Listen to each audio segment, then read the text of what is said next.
What's up, YouTube? It's Mark here from Next Level Tech and androidtvtips, and today we got another news article about some rumors. Maybe a new device coming next year. Well, let's see. So before we dive into it, make sure that you are checking out all the latest and greatest from androidtvtips. It searches all over the internet for the latest and greatest articles so that you don't have to, and puts it in a nice, easy place for you to digest. Make sure you're also clicking that like and subscribe button down below and turning on that notification bell so you don't miss a thing. We drop a lot of content here, nice short little videos, so it doesn't take up too much of your time, but keeps you in the know. So let's dive right into the article for today. The article is actually one here from Tom's Guide, and it's a recap kind of what we didn't talk about in the new Apple event that just happened. So again, we just got the Apple TV device, the Apple TV 4K in 2021. So they didn't talk about a new Apple TV device, and that's why we're talking about rumors and what possibly could be coming maybe next year. But right now they have not, or they're probably not going to be releasing a device for this year, as this device just came out last year and the device before this one came out 4 years prior. So we'll dive into the article. It says that another model in 2022, less than 2 years later, was probably expecting too much, but we still held out the hope that Apple might release a cheaper, less powerful version of their streaming device. Now, let's be realistic. A lot of companies are doing this right now. We recently did a video talking about how Google Chromecast is rumored to be releasing a device for about $30. You can catch that video in the top right here if you want to get updated on that one. But a lot of devices are doing it, and I still believe that the Fire Cube that's going to be coming out next is going to be a light model as well. We talk about a lot how the enthusiasts, you and me, and the enthusiast community, were the loudest, but we're not the biggest community. There's a lot more cord cutters that are entering or streaming, and a lot more cord cutters that are entering this community than ever before, but they're not necessarily an enthusiast. They're happy with just using a couple cloud-based services, and maybe Netflix or disneyplus, and they're good. There's a lot of people out there that try to get everything absolutely for free, and I always talk about how it's a ratio: time and money. If you want to invest a lot of time, then you can save a little bit of money. If you want to spend a little bit of money, you can save a lot of time. It's up to you. It's completely up to you to decide what is valuable to you. Is investing the time valuable, or is investing a little bit of money valuable for your lifestyle, right? So then it goes on to say that it's going to break down the rumors here. Bloomberg Mark's Gurman, one of the most accurate Apple news breakers and leakers, started the most recent round of speculation around a new Apple TV. In a recent edition of his Power On newsletter, Gurman wrote that the new Apple TV codename J255 is in development with an A14 chip and an additional gigabyte of RAM. This goes against the previous leaked new Apple TV rumor by Ming-Chi Kuo, whose Apple Track accuracy score isn't as high as Gurman, claimed that Apple will launch a new version of Apple TV that improves cost structure. Now, I kind of would lean more towards this one, improving the cost structure, and I think that I think they could be working on both devices, and that we would see the more cost-efficient one before we see the one with higher specs. For those who don't speak business jargon, that means that making an Apple TV that costs less to produce and would likely be more affordable than the current model. And an Apple TV that has an A14 chip and more RAM would likely cost more to produce than the current model, which runs the A12 Bionic chip. Obviously, things go up. New Apple TV 2022 features. So, what would those above changes give you? What kind of features do you want? What kind of features could you see? What kind of features could we expect from the Apple TV? Well, a lower price would simply make an Apple TV more affordable, and I think that makes a lot more sense. Right now, their Apple TVs are going for, what is it, $250, $179, $180, like $200, let's say, which is out of some people's budget when we have devices that are getting the job done around $30 to $50 right now. So I get it. Some people like that premium experience, and they want to get premium devices like the Nvidia Shield, the Amazon Cube, and the Apple TV devices. But with that comes those prices, right? And Like I said, there's a lot bigger of a market from the average cord cutter or the average streamer than there is for the enthusiast. The enthusiast might be willing to spend more because they're doing more with the devices, but the crowd is a lot smaller in the enthusiast category. All right, so it says the Chromecast with Google TV and the Roku streaming stick are both $50, while the Amazon Fire TV 4K Max is $55.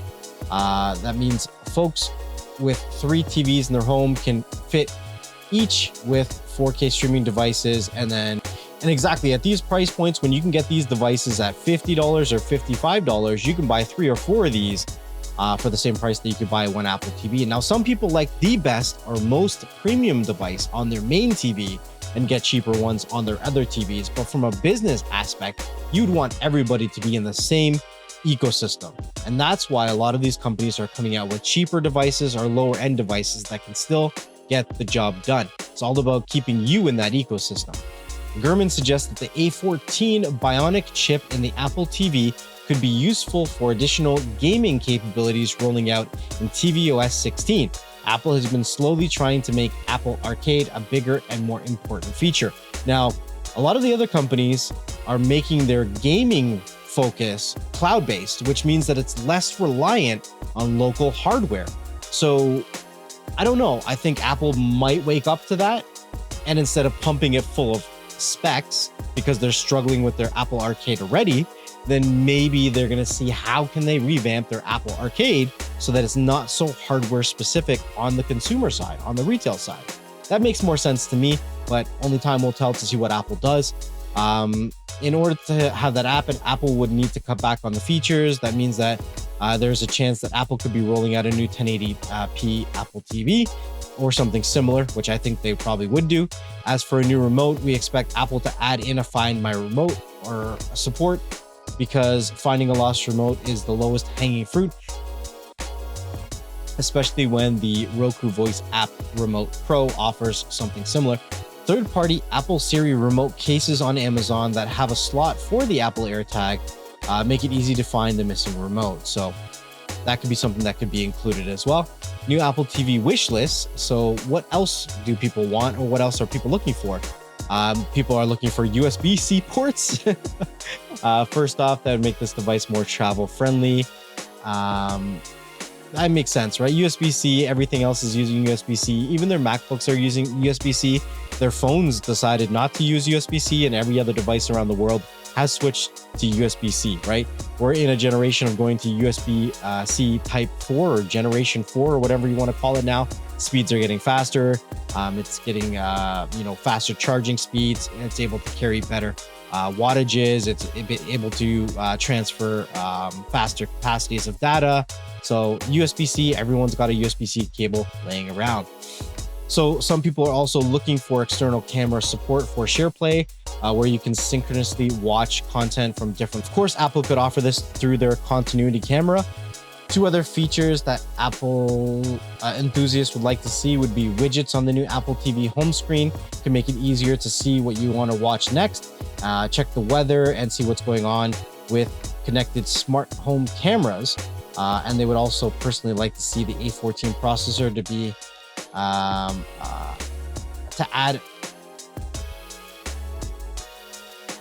They would also like to see some more split view app modes, something that you see on iPads and Mac OS. This would enable you to watch 2 sports events at once, as Fubo TV does. So, some people are looking to get more and more features from the Apple TV, but I think there's some maybe interesting changes maybe in how their platform runs, right? A lot of companies are going towards cloud-based services, and I think maybe if they went that way with their Apple Arcade, then they would be less reliant on the actual hardware that they have in their devices. Maybe some more ecosystem, smart home friendly utilitarian features. So the person was talking about smart home cameras, or accessing your cameras, or split screen features, or just being able to access other smart home aspects of the ecosystem directly to the smart TV would be great. So let me know what you guys think about the Apple's TVs. They're great devices. They're pretty solid, but at the premium price point they're at, I do strongly think that their next device would be something similar to a light device. Another reminder, guys, that we are switching to crypto-only content here on Next Level Tech and androidtv.tips. We are not going to leave you high and dry. There are lots of updates that are coming down the line for androidtv.tips, as well as the website, the Telegram group, and the application. You want to make sure you're following all three so that you stay up to date with the latest and greatest. If you are part of the membership program here on YouTube, then you will also be a part of the Telegram's members-only channel, where we explain some of the features that are coming down the line for the Android TV Tips website and application. If you want to be a member of the YouTube channel, then it is not mandatory, but it is very much appreciated. Just down below, beside the unsubscribe button, because you're already subscribed to the channel, there is the join button where you can join the channel, and you would go over to the community tab and click on the invite only link to the members group.